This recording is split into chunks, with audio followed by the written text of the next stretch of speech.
How to alkalize the body. Well, as I already mentioned, it takes time. Okay? That's why it's always about lifestyle change. Can't do it overnight. Okay? The other thing I'm going to say is that if you've ever bought an alkalizing product at a health food store, in my opinion, it's worthless. Because again, you're not going to take some pill that says alkalize now, and the next day you're alkaline and you're free of all disease. We know it doesn't work that way. We know it's not that simple. But because people want the magic pill, they'll buy it and they'll try it. But that doesn't work. And usually all those, has anybody, well, I don't know, you probably don't want to raise your hand now, but if anybody's bought one of those products, if you look at the ingredients, usually all it is minerals. It's usually just alkalizing minerals, calcium and magnesium and things like that that alkalize the body. And that's great and all, but again, it's got to be long term. And you know, you might have just paid $40, $50 for this mineral supplement that's not that great. So there's other ways to do it. I did put the number one, and I even capitalized it for alkalizing the body, as minerals, minerals, minerals. Big on minerals. Just like I already mentioned, everything that happens in the body happens through electrical activity. Okay? Enzymes, vitamins, they don't work without minerals. Okay? Your cells don't fire without minerals. You can't lift your arm, blink your eye, you can't do anything without minerals working in your body. And we're just incredibly depleted in minerals. So, you know, that's one of the first things I do when I work with people is I really try to increase their mineral levels. You've heard me talk about shilajit a lot. By far my favorite mineral substance. Most nutrient-dense mineral substance on the planet. It's what the Russian athletes used. What is it? Shilajit, Shilajit.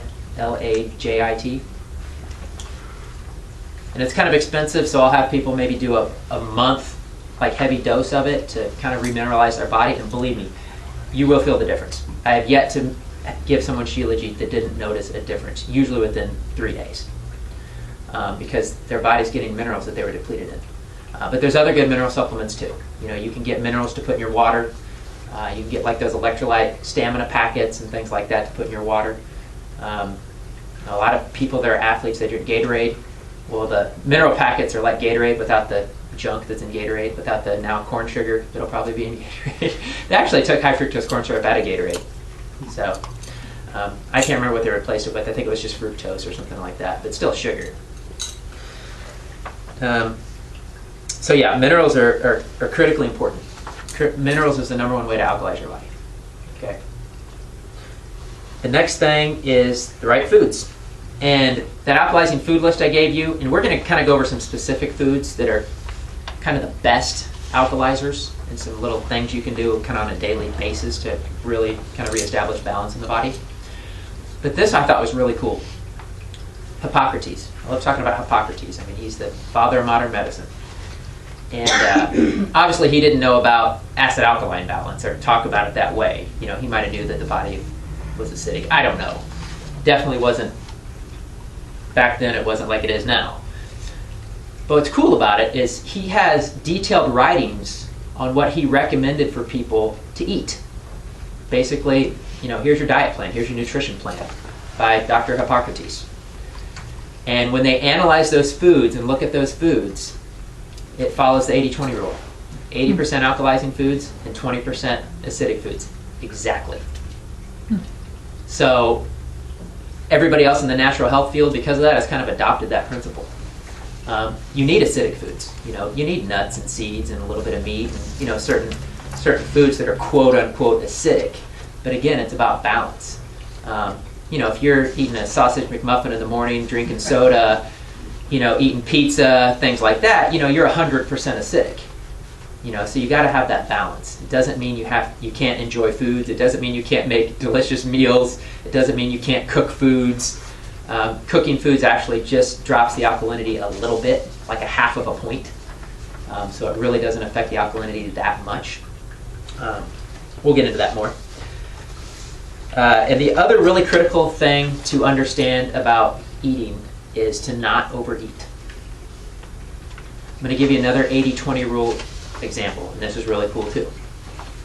In Japanese culture, They push away from the table when they're 80% full. They never eat until they're full.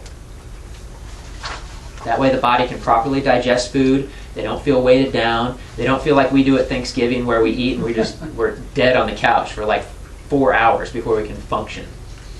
Okay, well maybe it's fun to do that, at Thanksgiving or something. But a lot of people do that every day. And that's very dangerous. It's very dangerous because the body can't handle that much food. And it's going to create those acid byproducts that it can't digest and break down, and it's going to store them and deposit them, just like what we're talking about. Deposit in the tissues, organs, and joints and cause disease. So 80%, good rule of thumb. I'm not saying I always follow that, but it's one thing I've definitely learned is that, to eat smaller portions. I mean, I used to think I was so cool in college because I could eat a whole large pizza all by myself. I thought that was cool, but now I realize that wasn't so cool. But, we change, we learn, we educate ourselves. But that makes a big difference. Any questions so far? Yeah, on the 80-20 on the alkalizing acid foods, based on 80% calories or? No, the food itself. The question was 80%, 20% So alkalizing volume? foods.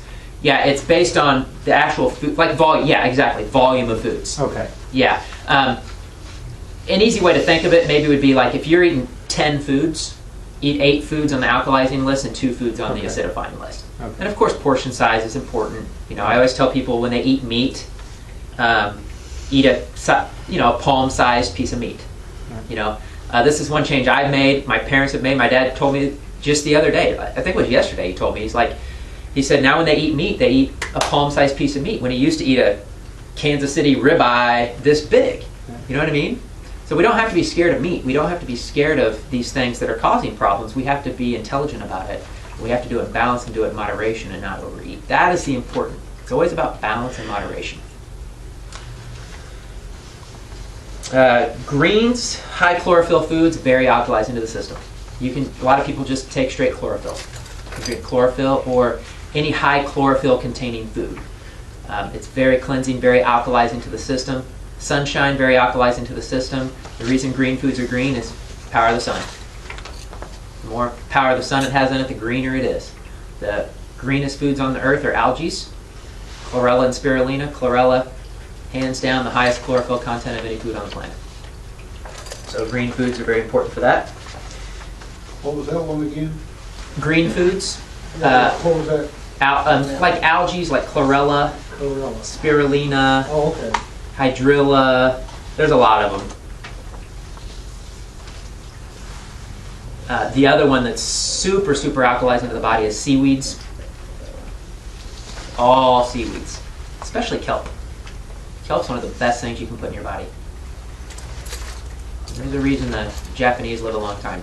They ate a lot of kelp and they ate a lot of bamboo, which is high in silica, which we could do a whole class about how you need silica in your body and not calcium if you're going to take a supplement for your bones.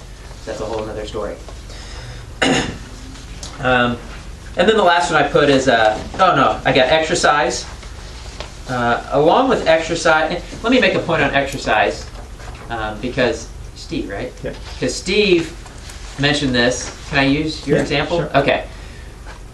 Steve was it's good to give this as an example because it shows like this guy's a stud. He was training for a 100-mile marathon. That's pretty awesome. But obviously that's very taxing on the body, and it can, you got to do it right. When you're exercising that much, because we've heard of lactic acid, right, which is a byproduct of excess exercise.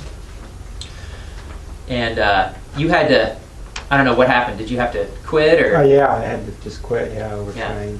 He basically overtrained. He was pushing himself too hard. And what we kind of talked about is the importance of minerals. Minerals are important anyway, and we're mineral deficient anyway. And if you're an athlete or you're doing some kind of intense training like that, you better increase your mineral levels like tenfold, because otherwise your body's going to shut down. It's not going to be able to keep up, and it's going to create so much acidic waste. The body can't handle it. Along with exercise, I put sweating. is a great way to eliminate toxins, and yes, alkalize the body. Far infrared sauna, awesome thing to do. And then sleeping. Sleeping is very important. Going to bed at 10 p.m. if you can is very important. Your body doesn't release human growth hormone if you don't go to bed at 10 p.m. Human growth hormone is the key to longevity. But also what happens when you sleep is your body heals and repairs and builds and eliminates toxic waste. It's a great time for you to let the body do its job by getting proper amounts of sleep. Taking minerals before bed, awesome. Not only are you going to sleep better, but it's going to enhance your body's ability to detox and move that acid out of the body. A lot of people have sleeping problems, and again, it depends on what's causing it. A lot of people, I just have to do a simple mineral supplement, and they're like, man, I slept better than I ever have before. Sometimes it's just magnesium. You give people magnesium before bed, and they sleep like a rock. Sometimes that's all it takes. But that shows how deficient you were in that mineral. Breathing, relaxing, reducing stress, praying, meditating. Not being a hot and fast society. Calming down, relaxing, taking time out for things that are important in life, going to the park, spending time outdoors. I know it's rehashed, I say it all the time, but